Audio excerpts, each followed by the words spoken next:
Hello, this is Positive Vibes Enterprise. I'm Tom Goodwin. This is Michelle Ronquillo. Hi, everybody. And the subject today is our mission, what we're trying to do with Positive Vibes Enterprise.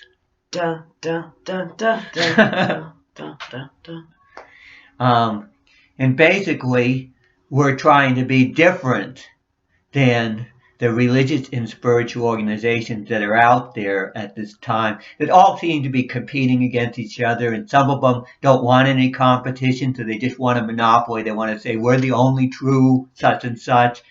And I want to get out of all that and become more. Our mission is to become more like science, in the sense that we're willing to keep growing and developing and not be locked in to any particular ideology. Always be willing to grow and not be like a lot of the religious and spiritual organizations that have that sort of cling to the past, to get locked in, and then everybody has to preach the same thing. It's almost like everybody that likes bacon, they all get together and they just hang on to that kind of thing. That's their vision, liking bacon, rather than being able to grow and like something healthier, like spinach.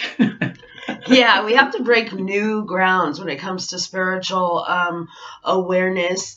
And like Tom said, not locked into any certain one direction. It has to be an involvement, a positive involvement. If you're working positively in your habits daily, you are doing the mission. The mission is every day a positive, higher vibration for yourself. Well, that has to do with the training. That's what I've developed, the meditative technique over a period of over 30 years of really intense effort. Yes. And my dumbbell swings is sort of like a more energized type meditation with the real rapid breathing, which really brings you in a real intense state, and then you get comfortable with it. Yeah, the physical and the spiritual go hand in hand, and it's important to work on those types of issues. We need people that understand that we are not trying to lock anything into a spiritual ideology or type of perception that is a clique-like. Yeah, the thing with training is that you're not automatically going to have good intuition or be tuned into the spiritual. You have to train yourself to do that. And that's why I developed the meditative techniques. Yes. Now, what happens is, why did I develop new meditative techniques? Because I wasn't satisfied with the old ones that are sort of locked in. That even the people that develop new ones really don't go out on a limb like I did and really change them radically and really experiment, trial and error, and figure it out. Because to me, you don't get inspiration like magic and you get the truth, you get the absolute truth or something like that. What you do is you train yourself, then you tune in more, and you're going to get inspiration based on where you're tuned in, and that's going to help you to go to the next step. And sometimes the inspiration will never be perfect, but then you could do some thinking and figure it out and maybe, evolve it a little further. Then you can go back to training till you get even more sensitivity, till you have more of a sense for where things are at. And then you get some inspiration, and then you'll look at it and say, well, I can even make it better than that. And you do some thinking. I mean, you have to do the mental work. You have to use your rational facilities in you to develop it, just like science has to. Yes. You have to do the same thing with the spiritual. You're just using different senses. You're using the intuitive, psychic senses, which are just as important as the other senses. They have a lot to do with our ability to survive in this world. Yes, survival and thriving, not fight or flight into stressing.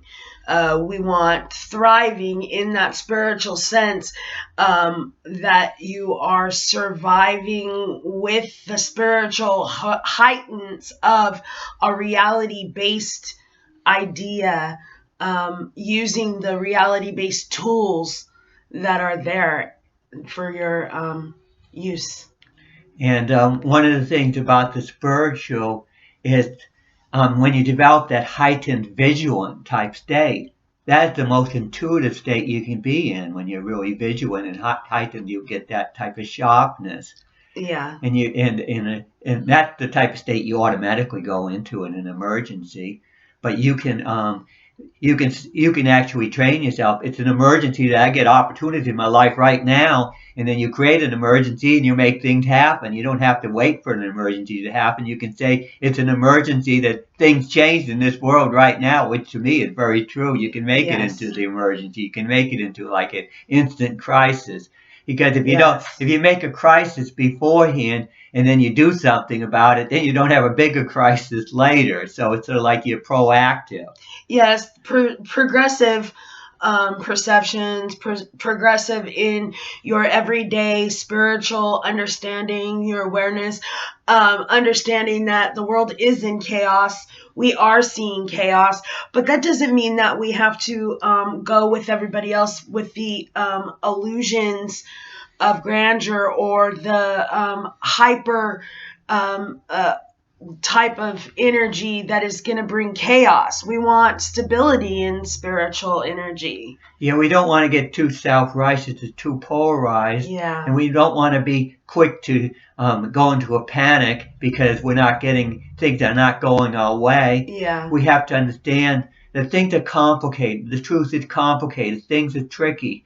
So you don't want to say, oh, I know the way things should be, or follow a party line, and of course, that's kind of the way that's political connotation, following a party line. But one of the things is the truth can be very elusive, can be very tricky, and you can't be overconfident. You have to be willing to listen to all sides and the other side. And that's another thing is it's important that any spiritual movement be sensitive to all types of people. Yes. And that, have all different types of perspective, not be, again, too locked in. Yes, and be willing to have that open mind because we are all evolving. We are all learning. We are all understanding and communicating at each different unique spiritual level. So even though there is judgment, you don't have to have a rash, quick judgment on things in the spiritual. And one of the things I've done is I've developed a new astrology system, and that has to do with the physical spiritual connection. Just like the American Indians, they have their sacred grounds and all. Well, in this age, we can tune into the physical on a universal scale and get that spiritual attunement by connecting with the physical on that level. And it's nothing better than those planetary cycles to tune into because they're moving, so you can have something that works as a real good tool. If you just used the fixed stars, you wouldn't have anything that would be changing or transforming to adjust to. It's always the same. But when you use the planets and the moon and the sun, you got things that follow certain cycles. And on the spiritual level, we're not so confined. Distance doesn't matter so much on the spiritual level. Speed of light. Yeah, so when you're so you say, why do these planets that are just little tiny specks, so humongous distance away, why do they mean anything?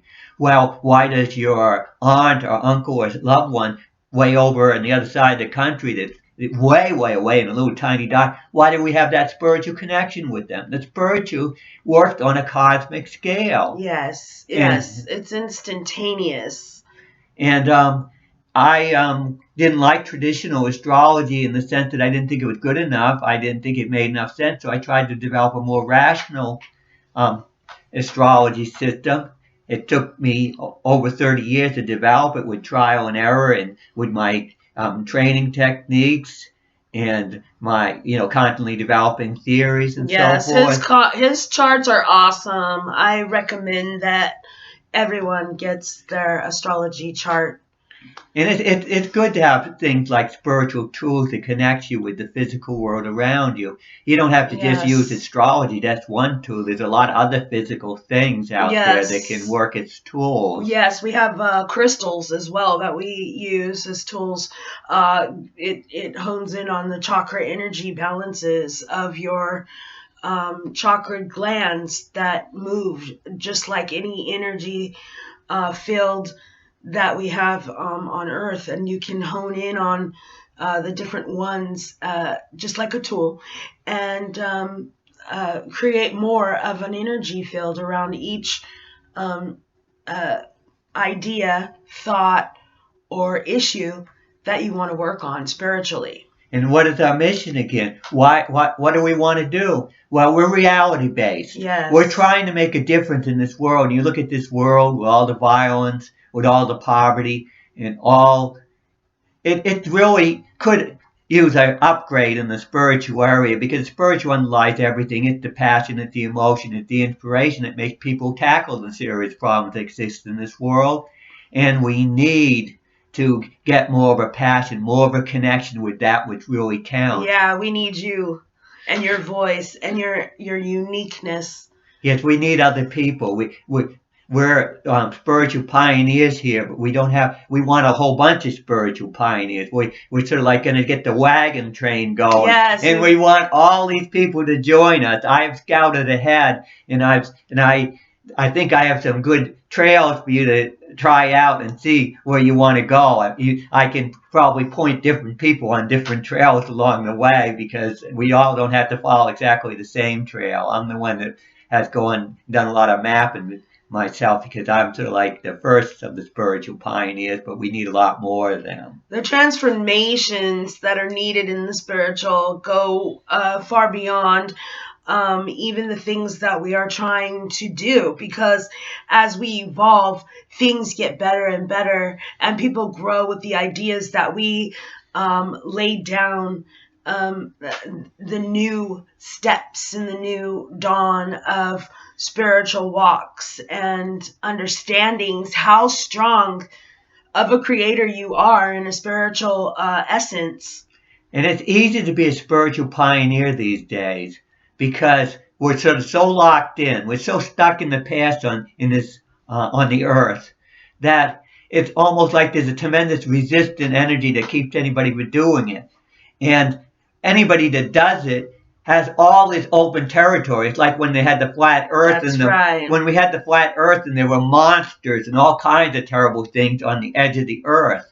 And then once people figured out that the monsters weren't there and that the earth was round, then all of a sudden we had all these pioneers, the physical type pioneers, these adventurers that came out. Exactly. So we just have to unlock ourselves from all these boundaries that have sort of like people have imposed on us, or we've just been stuck on, and we're sort of still in the dark ages spiritually. We haven't been progressing like science has. Yeah, walk through the door, people. Walk through the door. It's open and ready for the spiritual leaders. Because we can do a similar similar progress to what science has done, but in the spiritual direction. We don't have to be still stuck in the past in that area. That's so needed. We need new pioneers, new ideas, new technologies, new inventions in the spiritual quantum physics area of lightning fast thoughts or things, and creation is the reality that you pull in around you, law of attraction. And a lot of the stuff I've worked on actually can be worked on further.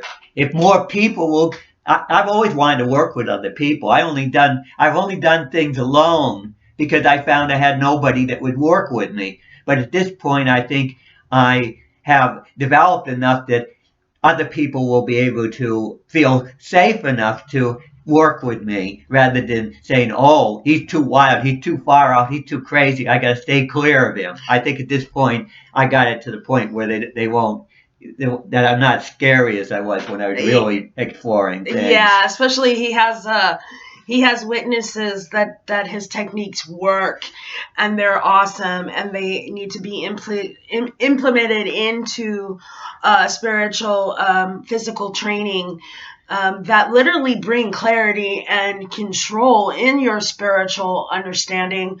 If it wasn't for my meditative walks, there would be times where I'd be out of control emotionally, and I look back and I know it's because I took time to invest into the physical part of my spiritual training, which has evolved me to not only break free of my own habitual bad habits, but I'm aware of things that I can adjust for my own spiritual knowledge and training into this new pioneer leadership type of movement that we need you in. And the thing is, when you do my techniques and you already know regular meditation, you automatically do better at your regular type sitting or lying down meditation. Yes. Yeah, because that's the way it's always worked with me. And then you can automatically apply some of the techniques you use when you're walking, doing a walking meditation till you're lying down to get in a more relaxed state. That once you get in a relaxed state, you'll just go into the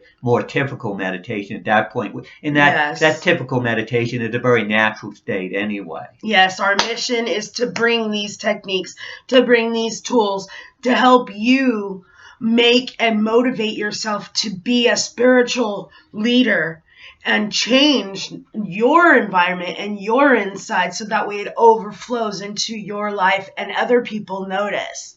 And we can, in the process, be making a big difference in making this world a better place. Yes, it's so in chaos, and we need people that understand that our stability in our minds, our stability in our spiritual walks will bring stability in the outside environment of the world. And the spiritual is powered by emotions and passion. So when you hear a lot of passion from people and it moves you, you know you in a positive way, you know that's good stuff spiritually. Plug it in and let it motivate you. Get all that motivation that you can out of the day. A simple word, a phrase, a video, something that gives you that spiritual push to really thrive. This is Positive Vibes Enterprise. This video was about our mission. And join us, subscribe. We appreciate you watching. Thank you very much.